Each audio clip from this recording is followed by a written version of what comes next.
welcome to this session, How Changing Vial Size Can Improve Your Immunization Services. Today, Kirstin Krudwig is going to talk about some studies around a dose per container partnership. Kirstin, until recently, was an immunization technical officer at JSI. She has an MPH from Tulane University and a BA from the University of Wisconsin-Madison. And she's focused on supporting global health programs focused on routine immunization, maternal and child health, and supply chain management. Before joining JSI, she served as a Peace Corps volunteer in Burkina Faso and Belize. Kirstin, go ahead. Thank you, Wendy. So I'm excited to be back at TechNet to talk about the dose per container partnership. For today, we're going to go through a quick overview of the project, look at the research that was done, and then focus in specifically on the study in Zambia, backgrounds, methods, and findings from there, and then how we think all of these findings come together and should be considered by EPI programs around the world. So just as a background on the project, the Dose per Container Partnership ran from 2015 to 2019. 2 TechNets ago in Thailand, we were very excited to share some of the results from our phase 1. At last TechNet in Portugal, we shared the midline results from Zambia, and now here we are and the project is ended and we're trying to disseminate the full findings from the project. So what was the partnership? We were trying to understand the decision-making process and programmatic implications when considering dose per container, specifically looking at equitable, timely, safe, and cost-effective coverage. Our objectives on the project were to gather evidence for global stakeholders and for countries, and then to use that evidence and turn it into some kind of support for countries to make decisions. So looking at tools and guidance or how we can integrate our findings into materials that already exist to support countries. So as a bit of a background on this issue, we know that countries need affordable and appropriate vaccines and tools in order to reach their coverage targets. We also know there's been a continued reliance on multi-dose presentations, mostly because of the lower cost for these presentations.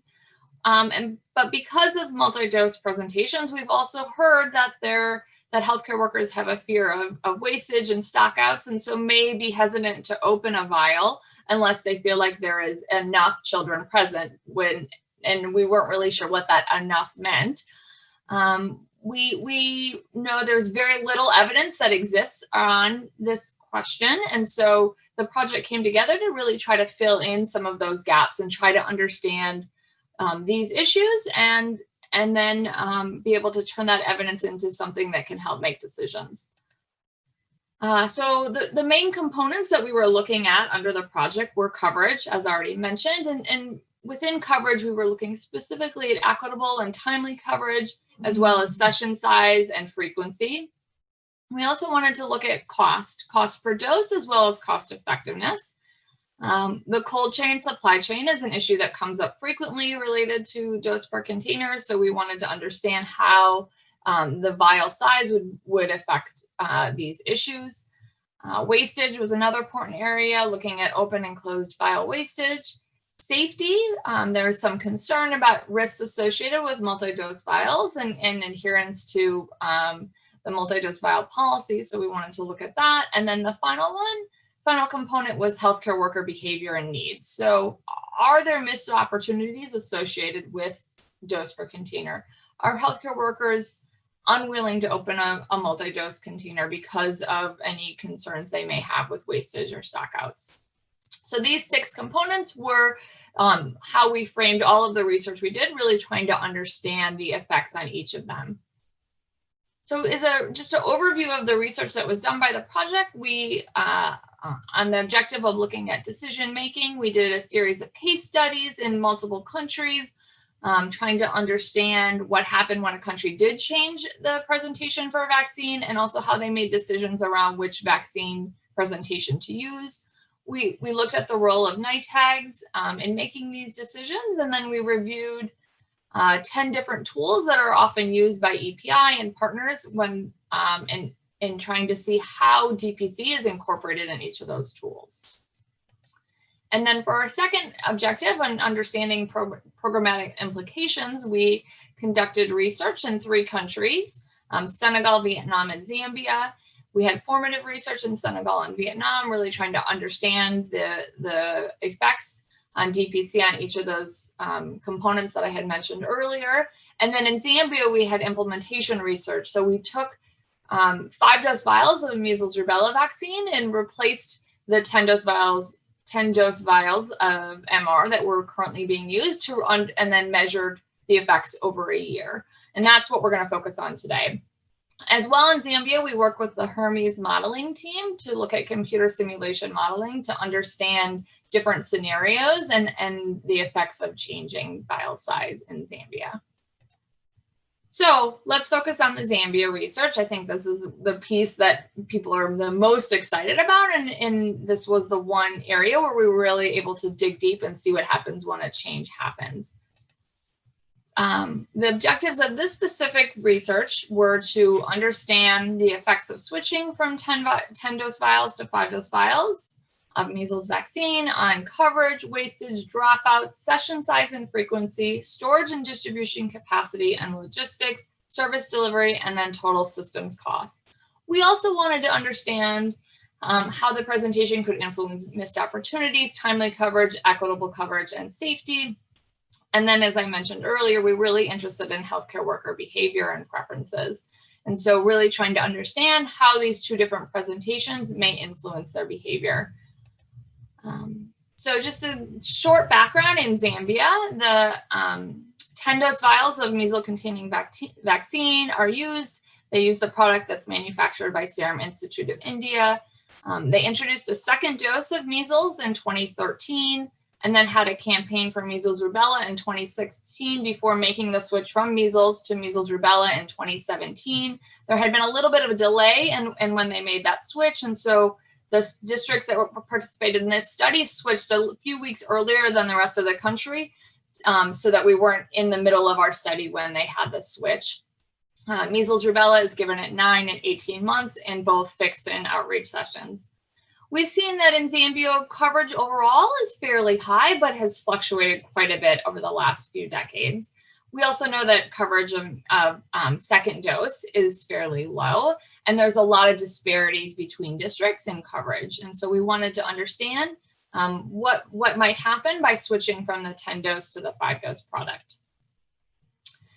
We used a mixed methods approach for this research. We had a lot of different study questions and didn't feel like there was one data collection that would be able to answer all our questions. So we had household coverage surveys at baseline and end line to really be able to look at coverage. And then on the qualitative side, we had key informant interviews at the health facility level, the district level, and the national level. We did some observations of routine immunization sessions at baseline to be able to understand what was happening. We also did a costing survey using a micro-costing tool at the health facility and district level. And then we looked at administrative data. We had decided to look at 12 months retrospectively to really understand wastage and some of our other questions. We found the quality of that data to be really poor, and we weren't able to answer our questions. So we then introduced a new form that health workers filled out in all of the health facilities that participated in this study in order to be able to gather data on the number of vials open, session size and frequency, and quantity of stock to answer some of those questions that wouldn't be available through the data that was being submitted through their administrative data already. So moving ahead to our sample, there were 2 provinces selected for this research. The Ministry of Health worked with us to select these provinces and then selected 14 districts within the 2 provinces of Central and Luapula. We used a cluster randomized block design in order to allocate the districts into either the control, so to continue using 10-dose vials, or the intervention that would be using the 5-dose vials.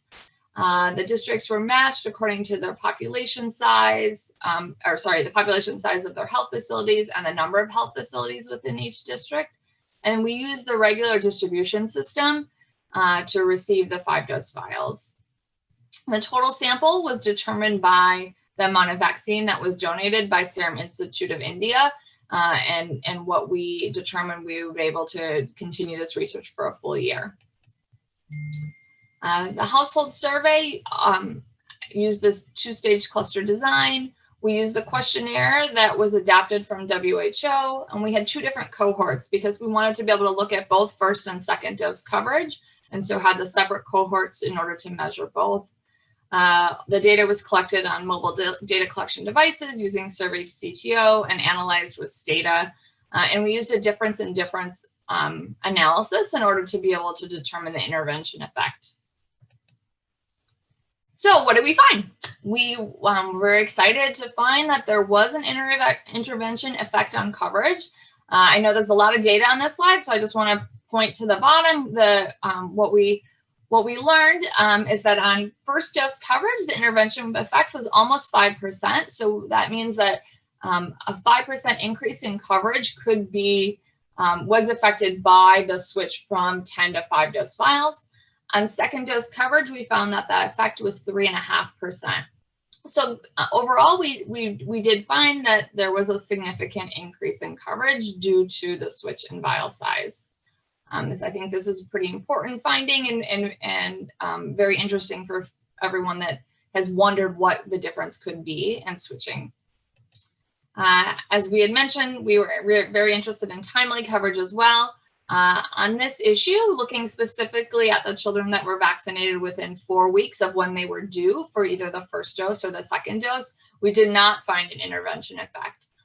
There was a slight increase in coverage, but it was not significant. We looked at dropouts as well, both at Penta 1 to Measles 1 and then Measles 1 to Measles 2 dropouts, and we did find that there was a decrease in the dropout rate of 2.6% for Penta 1 to Measles 1, and then a 3.6% decrease for MCV 1 to MCV 2. Session frequency and size was one of our other questions related to coverage. And although we, in our qualitative interviews with speaking with health workers, we heard from them that they were conducting sessions more often, they were more likely to vaccinate children. The data that we collected did not show that to actually be the case. The data, the administrative data, really showed that there was no difference in the number of times per month that measles was given, and no difference in the session size between the arms. Moving on to wastage, one of our other big questions, we found a huge difference in wastage between the 2 vial sizes. The 5-dose vials had almost half the wastage of 10-dose vials. So the control 10-dose vials had a wastage rate of just over 30%, whereas the intervention, the 5-dose vial, had a wastage rate of 16.2%. We also, as you can see from the quote here, heard from healthcare workers that they felt like wastage was really reduced by using the 5-dose vials. And this is important, as we had talked about earlier, because of this concern that healthcare workers have about wastage and making decisions on when to open a vial. Cold chain, we know frequently is a concern when switching to a smaller vial size. And so we did an analysis to look at the cold chain equipment in each of the health facilities that participated in this study and what would happen if they switched from 10-dose to 5-dose vials. Using these wastage rates I just shared, we found that there was less than a 5% increase, so a 4.9% increase in the cold chain requirements per fully immunized child. And speaking with the health workers in each of these facilities, none of them reported having any issues accommodating the 5-dose vials within their system. Cost, we, as I mentioned, used a microcosting tool to be able to look at any changes in cost related to the switch from the 10 to 5-dose vial. There were slight increases in cost for things related to the time spent on immunization sessions and the time spent on reporting. We think that some of this may just be due to participation in the study. It's really hard for us to tease out specifically where the additional time was. But our research did show that the switching from the 10-dose to 5-dose increased program costs by about 11 cents per dose, which doesn't include the cost of vaccine. When looking at the cost of vaccine and adjusting for wastage rates in this study, we found that the price per dose in a 5-dose vial was 98 cents, and the price per dose in a 10-dose vial was 94 cents. So a slight increase, but then when we look specifically at small health facilities, the purchase price were actually lower using the 5-dose vial because of the savings in wastage outweighs that small increase in purchase price. So I think that was an exciting for us to understand because of the large concern with the increase in cost, that really it's not as big as it may initially seem, because of those decreases in wastage can offset some of that increase. And then healthcare worker behavior. As I mentioned earlier, we really were trying to understand what are the decisions that healthcare workers are making related to vial size. When we asked at baseline, so healthcare workers that were using 10-dose vials, we heard that on average, they wait for a minimum of 5 children before they will open a measles vial or a BCG vial. So this is suggesting that children are being turned away because of the vial size, and there are these missed opportunities for vaccination. So at Endline, when speaking with the health workers that have switched to using 5-dose vial, we heard from all except for one that they are now opening a vial for even one child. So even if there's only one child that's eligible for measles rubella on a given day, they will open that vial. So this seemed like a very significant difference from what we heard at baseline. And overall, we heard that they feel that the 5-dose vials, they are much less concerned about wastage and they're more comfortable opening the vials. So there definitely is a difference in their perceptions when using the 5-dose vial. So these were our overall findings from Zambia, and then we wanted to understand how can these results be used in countries that are having to make decisions for their own programs. Few things that we did with these results from Zambia, as well as all of the other research that I mentioned at the beginning, is that we developed a decision-making resource guide. This is available on JSI's website at jsi.com/DPCP. We summarized all of the information that's available and then put it into a succinct format that we hope helps countries and partners that are supporting countries in making decisions to really understand those trade-offs between each of these components that we had listed. We identified 5 important steps that need to be considered during the decision-making process and walk countries through how these steps can be completed. And then we had identified 6 key considerations from the research. These include coverage and session size and frequency, understanding healthcare worker behavior, looking at cold chain requirements, reviewing the annual forecasting practices, understanding this trade-off between wastage rates and cost, and then looking at all of the trade-offs of all of these components together. And so the guide that I mentioned can really help countries as they're going through understanding each of these considerations. And then talking about the current situation, the world that we're living in today, I think it's really important to mention what we think the effects of 5-dose vial can be in our current situation. We've heard from WHO that they're suggesting that countries hold smaller sessions at a more frequent interval. And we really think that the 5-dose vial is one way in order to help countries support that, because it can limit wastage and encourage healthcare workers to open vials more frequently. We also were excited to see the recent RITAG recommendation that came out of their July meeting, that they are supporting the switch to 5-dose vials. And so I hope that this will this research, along with these recommendations, will help countries as they're considering the switch.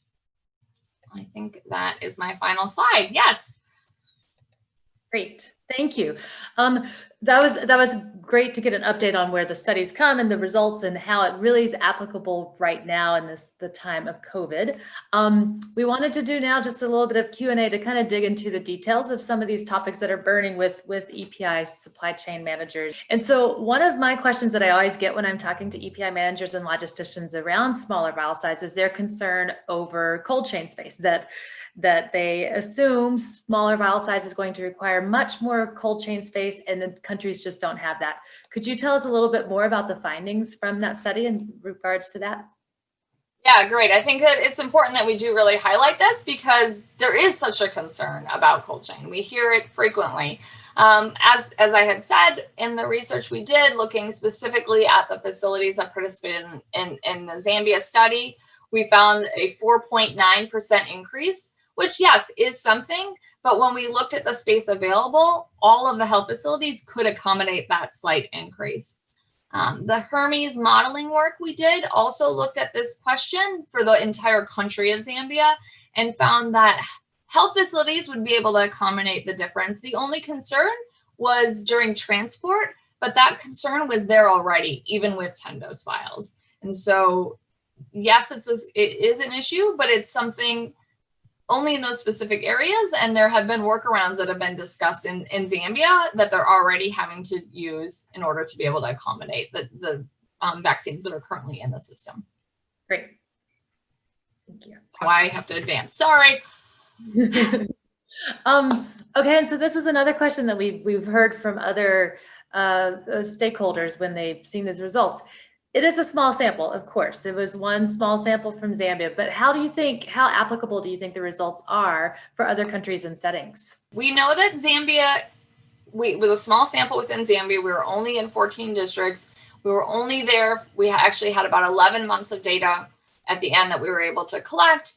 And we know that Zambia's EPI is different from so many other countries. And so it's hard to know. I think one thing that's promising is that Zambia's coverage rates are fairly high, and yet we still saw this increase in coverage. So, which makes us wonder what the increase may be in a country that is poorer performing, and we may be able to see even greater increases there.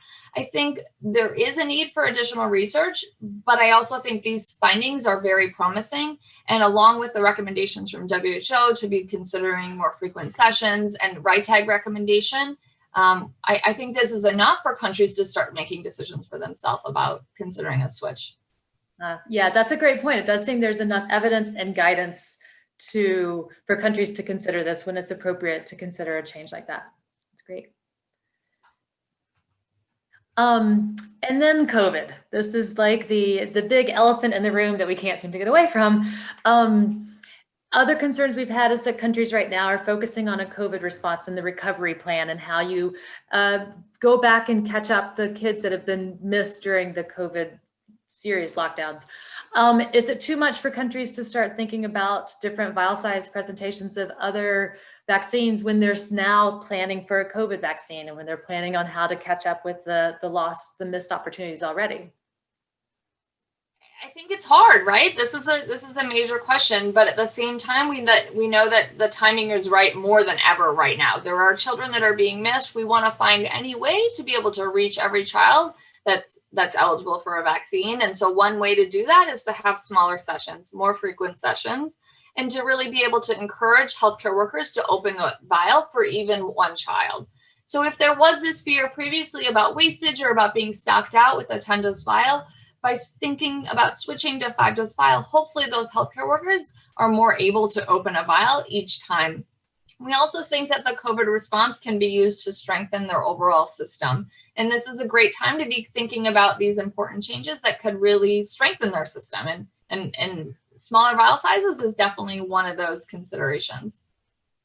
That's great. That's great insight. And I think countries are also developing their country readiness plans that Gavi is supporting and UNICEF is supporting. And as they're planning for COVID, it's the perfect opportunity to look at other considerations and other components of the supply chain and the overall immunization program. So as you said, it's a great opportunity to look at the overall system and see what changes when they're introducing this new vaccine, what other changes can be made along the way.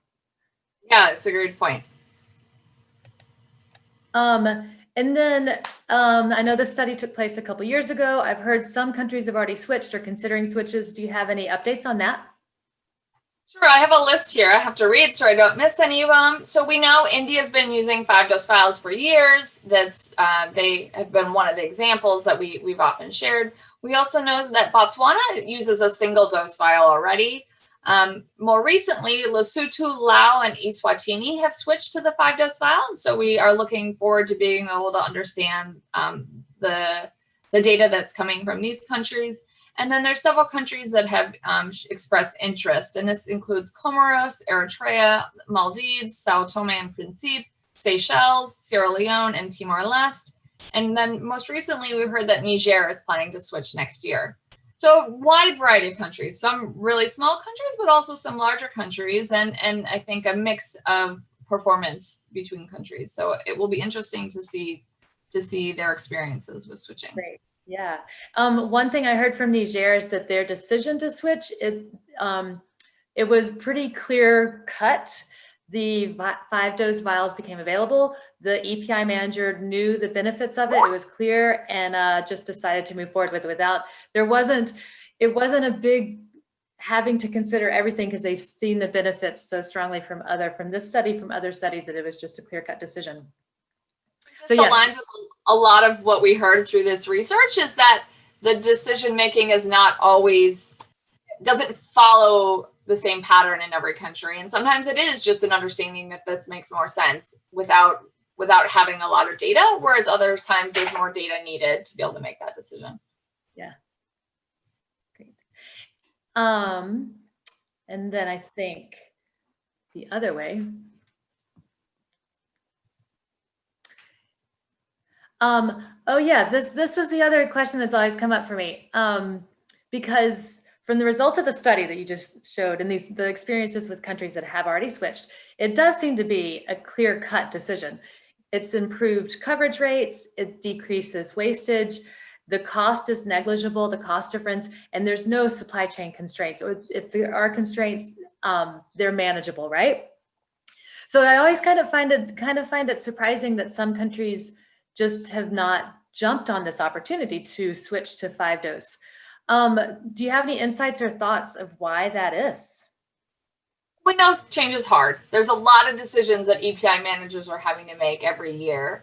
And this isn't always something that's even being considered. And although the 5-dose vial has been pre-qualified for a long time, we know it hasn't been available until recently. UNICEF only recently included it on their menu of available vaccines. And so now that it is, I think countries are considering it again, whereas they maybe hadn't previously. We also think that the guidance that's available, the evidence, as well as the support that the dose per container ship has been able to provide is really, we're really at an important point for countries to start considering this information and making a decision about switching. As we mentioned earlier, also with their COVID response, this is the time is right now to really think about how we can be strengthening our systems and how DPC could play a part in increasing coverage and trying to reach countries' targets. Great. And I do think that's all we have time for. Oh, great. Yeah, so don't want to cut off this, but thank you so much for the presentation, for explaining the study, the results. I think it is a promising best practices, and I hope that countries have learned something from this, and there's always a lot of resources to go back to find more information. Thank you. Happy to share the resources that are available and answer questions that may come up. Great, fantastic. Thank you very much.